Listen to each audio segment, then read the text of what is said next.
Hi කොහොමද ඔයාලට? ඔන්න මේ වීඩියෝ එකත් සීගිරියාව ගමනක් ගැන තමයි. කලින් වතාවේ මට සිංහපාද ළඟටවත් එන්න බැරි වුණානේ. ඒත් මේ පාර කොහොම හරි උඩටම ගියා. ඔයාලා මගේ channel එක subscribe කරලා නැත්නම් ඉක්මනටම ගිහින් subscribe කරන්න. මෙතනින් එහාට උඩට යන ටිකේ නම් වීඩියෝස් නැහැ. මොකද හස්බන්ඩ් ඒ ටික වීඩියෝ කරලා නැහැ. එයා උසතැන් වලට බයයි. උඩටම එන්න කොච්චර අමාරු නම් ආවාම හිතෙනවා ඒ ආපු එක වටිනව නේද කියලා.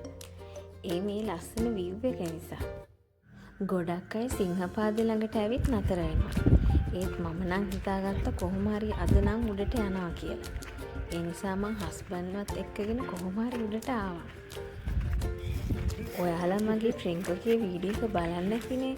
ඉතින් අපි ට්‍රින්කෝ ගිහින් එන ගමන් තමයි සීගිරියට ගියේ. ඔයාලා හැමෝම දන්නවා ඉතින් සීගිරිය නිර්මාණය කරේ කාශ්‍යප රජතුමා කියලා. ඉතින් මෙතන මුහුදු මට්ටමේ ඉඳන් අඩි 1144ක් විතර උසින් තමයි පිහිටලා තියෙන්නේ. මෙතනට වටේම ලස්සනට බලා ගන්න පුළුවන්. ඉතින් මේ සීගිරිය ගල මුදුනේ ඉස්සර තිබුණු මාලිගාවේ නටබුන් අදටත් බලා ගන්න පුළුවන්.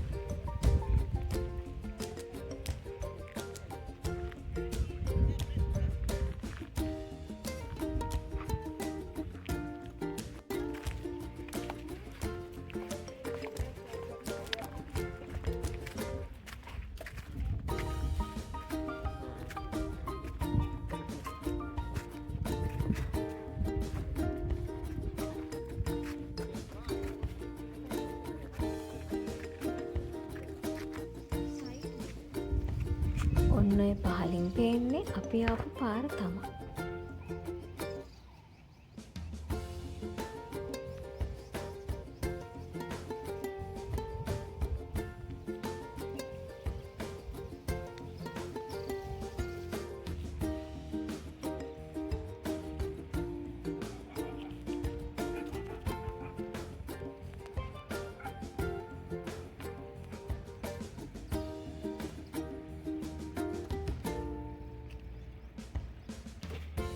මෙතනින් තමයි එක්සිට් එක තියෙන්නේ.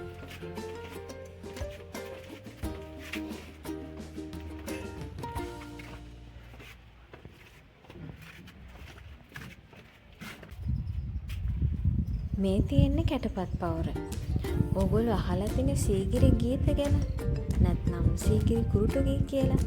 ඒව ලියලා තියෙන්නේ මෙතන තමයි.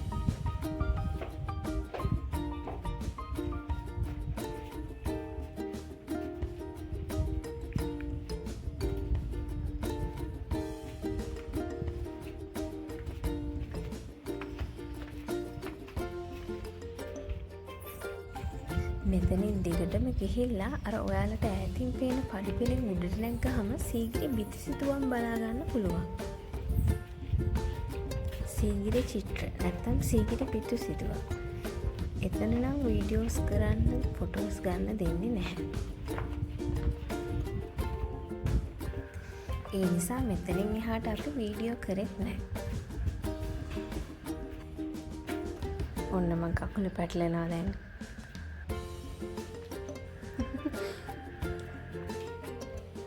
ඉතින් වීඩියෝ එක මේ වෙනකම් බැලුවා නම් ඔයාලට ගොඩක් ස්තුතියි. තවත් දවසක ලස්සන වීඩියෝ එකකින් ඉක්මනටම හම්බ වෙමු. එතකම් පරිස්සමෙන් ඉන්න. බයි.